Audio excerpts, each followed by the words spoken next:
2 more Kansas lawmakers leaving the Republican Party to become Democrats. This shrinks the ranks of the GOP moderates after the legislature grew more conservative in the November election. 41 Action News reporter Mackenzie Nelson joining us live now with more on what this means for both parties. Mackenzie?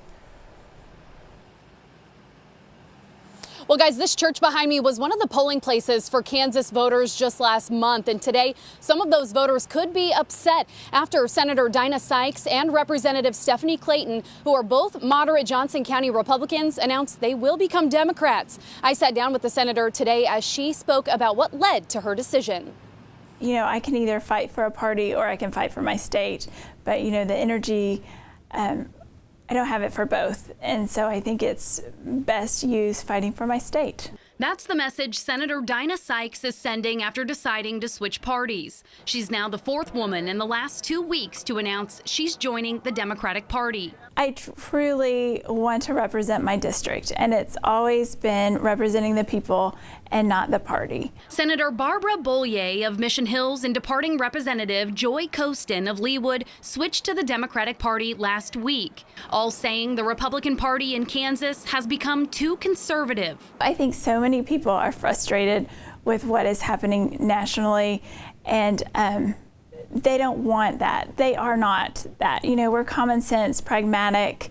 You know, we help our neighbor.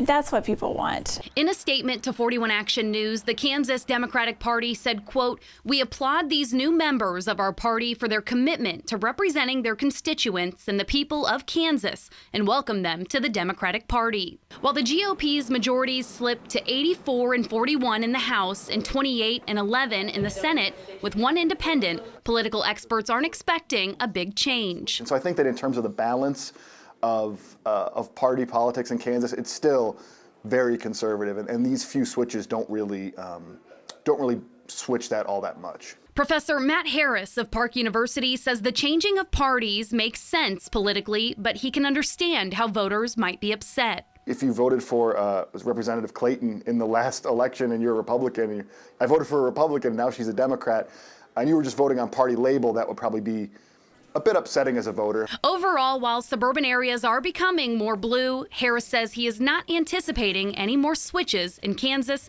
anytime soon. At this hour, the Kansas GOP has not yet released a statement about these latest departures from their party. Live in Fairway, Mackenzie Nelson, 41 Action News.